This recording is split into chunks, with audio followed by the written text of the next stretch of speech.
Coinbase yesterday, Brian Armstrong came out last night after hours and said Coinbase has secured board approval to add $500 million of cryptocurrencies to its balance sheet.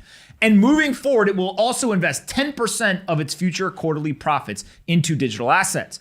They will become the first publicly traded company to hold Ethereum, proof of stake assets, DeFi tokens, and many other crypto assets as well, along with Bitcoin. So they already have some Bitcoin on the balance sheet. They went to the board, they got approval. $500 million is one of the bigger purchases we've seen.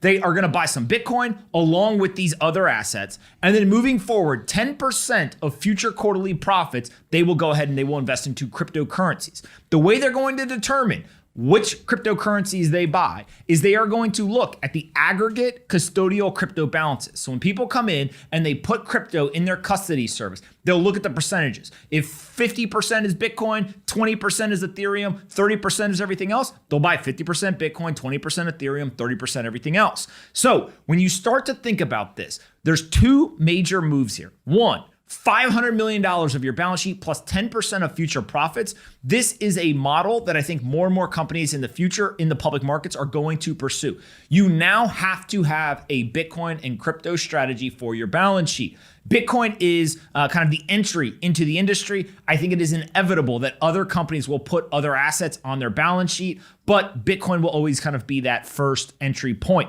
On top of that, when you start thinking about the commitment for a certain percentage of future profits, regardless of if somebody pays in Bitcoin or cryptocurrencies or they pay in US dollars, Coinbase will convert it into digital assets. And so what you're slowly seeing is you're seeing an inflection point where more and more companies are going to start to convert their electronic QSIP assets, things like the electronic dollar, into digital assets. It would be very fascinating to see how much of this is going to be stable coins along with Bitcoin, Ethereum, or others.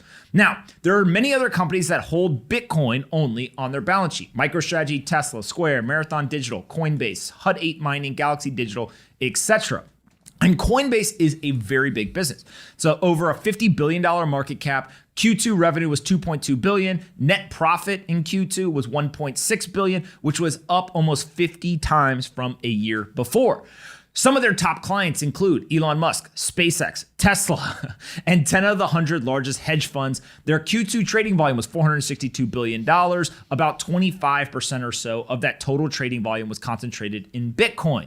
And so when you start to think about the future of a public company's balance sheet or the treasury management, no longer are companies going to be falling over themselves trying to buy bonds or other types of assets that have a negative real rate of return. They are having to figure out something else. They cannot allow their treasury to be eroded away from a purchasing power standpoint. Michael Saylor, the Giga Chad of all Bitcoiners, who has bought billions of dollars of Bitcoin for his business and hundreds of millions of dollars personally, came out last year, and when he did, he said, I am buying Bitcoin because I want to preserve the purchasing power of my balance sheet. Now, what Coinbase is doing that is a little bit different is they're not only doing Bitcoin exclusively, they're also the first to hold Ethereum and other types of assets. I can only imagine what the compliance, legal, and accounting conversations were like in order to get this approved.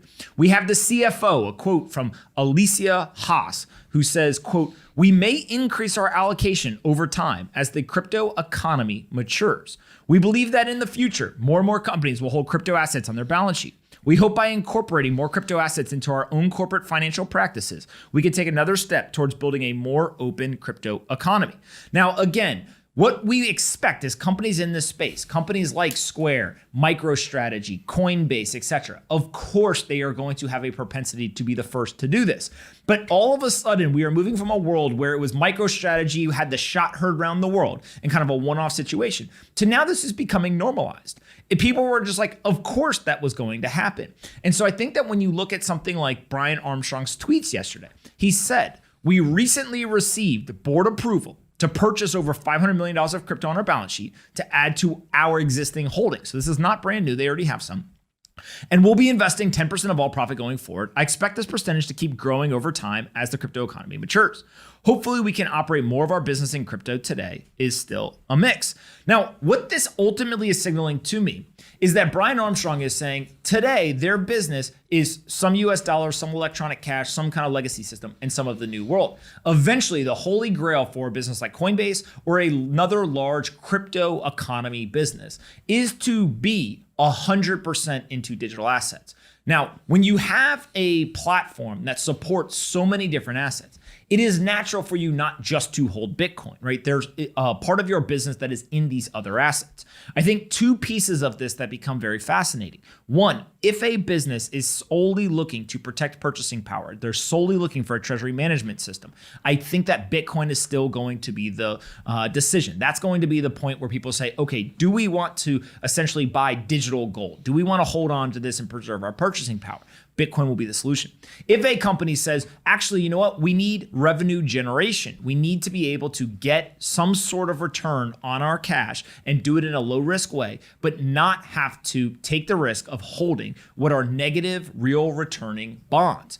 Then I think something like stablecoin yield generation becomes really interesting. They don't take the price risk of any digital asset, and instead they still have dollar exposure, but they're able to get higher rates of return, something like 5, 6, 7, 8, 9% some of these platforms are offering. And so when you start to think about a business that says, you know what, our cash management solution is no longer going to be buying bonds or holding other types of assets. Instead, we simply are going to convert electronic dollars into digital dollars, and then we are going to put them into interest-bearing accounts, and we're going to generate significant yield off of those assets. You can see a business that if they can generate 7, 8, 9% on their cash position, it could become a pretty material revenue source. Think of somebody like Apple or Berkshire Hathaway, who sit on billions and billions of dollars of cash. If they were to take a percentage of that and to start to earn very high rates of return, you could see one, not only a continued normalization of the industry with public companies, but also two, very quickly, if you put $50 billion into one of these accounts, you could start to generate hundreds of millions of dollars in annual income that previously was not there. It's absolutely fascinating. And so then if we go and we look at the companies that have already bought Bitcoin, it's clear that this is not going to reverse. This trend is only going to accelerate from here. So we've got MacroStrategy, which is a subsidiary of MicroStrategy, great naming by Michael, that holds today, let's see, their cost base is $2.7 billion. The today value is around $5 billion, and they hold over 100,000 Bitcoin. Tesla is next with about 43,000 Bitcoin. Their cost base is around 1.5 billion. Today, that value is over 2 billion, not including the piece that they sold. And then also Square, that's got about 8,000 Bitcoin sitting on the balance sheet. They paid about 220 million, and they're up right around about 50%, $380 million or so of value. And so what do we think? Is this obviously the future and every company is going to end up doing this? Or do we still have a long way to go to get more and more companies to put Bitcoin or other assets on their balance sheet from the crypto economy? I mean, I think it starts with Coinbase, right? Like Brian Armstrong, the company was founded in June 2012. He's obviously had deep conviction in the digital asset space to found a company in 2012, right? Bitcoin was $5 at the time, right? So we're talking about almost a decade ago at this point. The ecosystem has clearly developed over time and gotten stronger. But I think like Coinbase is the type of company that you expected to kind of do it at IPO. I think a lot of people were surprised they held $200 million of Bitcoin when they IPO'd earlier this year. A lot of money, but for an exchange that's been around for 10 years and has been dealing in those products, I think people were surprised that they didn't have more. But if you look at all the companies that you just went through that have done it, so I just looked up previously, MicroStrategy has about $5 billion, right? You just said their stock's up 400% this year. Tesla has about $2 billion, their stock's up 70%. Square has $375 million, their stock's up 70%. The S&P is up 40% during that, or 30% this year. So they've significantly outperformed all of those, the broader market. And yeah, there's a bunch of it that goes into Tesla, Square, MicroStrategy. They're all good foundational companies from that standpoint. But Bitcoin has clearly become a way to outperform and earn more yield on your cash. Bitcoin is good for business. Point blank. That's basically period. what I'm trying to say. Bitcoin's up over 300% over the last 12 months. Yeah. Over 300% in the last 12 months. If you start to think about every single business that put Bitcoin on their balance sheet, it is very obvious that it helped because it expanded that balance sheet. If you look at somebody like MicroStrategy, right? over a year ago, they decided to convert 85% of their balance sheet, and now it's up more than 300%. Absolutely nuts. Now, most of these companies are not doing very high percentages. I do not think that we know Coinbase's balance sheet right now, how much of it is in Bitcoin versus other crypto assets versus US dollars. That would be very fascinating to know what the percentage breakdowns are. And then if you look at people like Tesla, it's kind of high single digits, and Square, I think, is kind of low single digits. I think it was like 2-3%. And so these still, for the most part, are companies that are not going all in. They're not protecting the entire balance sheet doing this or kind of putting their entire balance sheet in. Instead, what they're choosing to do is these kind of smaller percentages. I do think, though, that the crypto businesses, the Bitcoin miners that are public, all these types of businesses, they're the ones who are going to go first and be super extreme, obviously. Over time, though, Tesla's balance sheet, 50% in Bitcoin. There's two ways we get there. They keep buying more and more and more, or they essentially just bought, single digits, and Bitcoin appreciates so much that it grows to become 50%. If that happens, Elon Musk looks like a genius, right? Jack Dorsey looks like a genius. Michael Saylor already looks like a genius because his balance sheet has expanded, hundreds of percent in the 12-month period. Bitcoin is good for business. And I think that what we're watching here is just another company explicitly saying this is our strategy. And it feels like they're hitting the gas pedal a little bit, right? Because they're not just doing Bitcoin, they're doing the other assets. And also they're saying future profits, we're going to auto convert on a percentage basis. To me, it's less about the $500 million purchase. And that's a very large purchase, especially for the amount of cash that they have in their balance sheet. But it's also about the 10% that they said they're going to continuously buy quarter by quarter, right? So, well, I think what they're doing, right, is they're just doubling down on their business model, essentially, right? They bet on, their entire company was a leveraged bet on the play that digital assets were going to continue to grow in demand over time, right? They built an exchange that you could trade digital assets on.